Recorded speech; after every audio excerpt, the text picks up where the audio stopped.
14 रातें हैं जगने की रात, जो शब बेदारी करने की रात।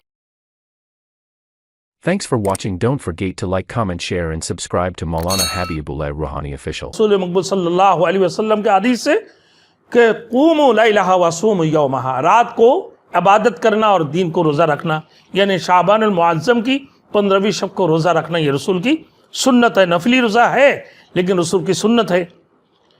14 रातें हैं जगने की रात, जो शब बेदारी करने की रात। एक मुहर्रमुल हराम को, दूसरी यौम आशूरा 9-10 मुहर्रम की रात को ये जगने की रात है।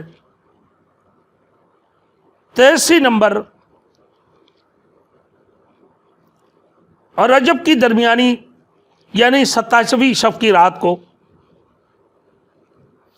और रजब की दरमियानी रात इसी तरीके से रजब की 27वीं शब को, क्योंकि शब मेराज की रात थे, और इसी तरीके से शाबान की 15वीं शब, यानी जो आम मुसलमानों में ये मशहूर है शब बरात वाली रात है।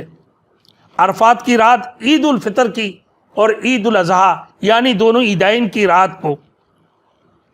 फिर रमज़ान मुबारक की आखिरी अशरा जो ताक रातों में से हैं, उन रातों में भी जगना यानी शब बेदारी करना हदीस शरीफ में है। 11, 12, 13 और 14 रमज़ानुल मुबारक में जागना, ये भी रसूल मकबूल सल्लल्लाहु अलैहि वसल्लम की सुन्नत में से हैं।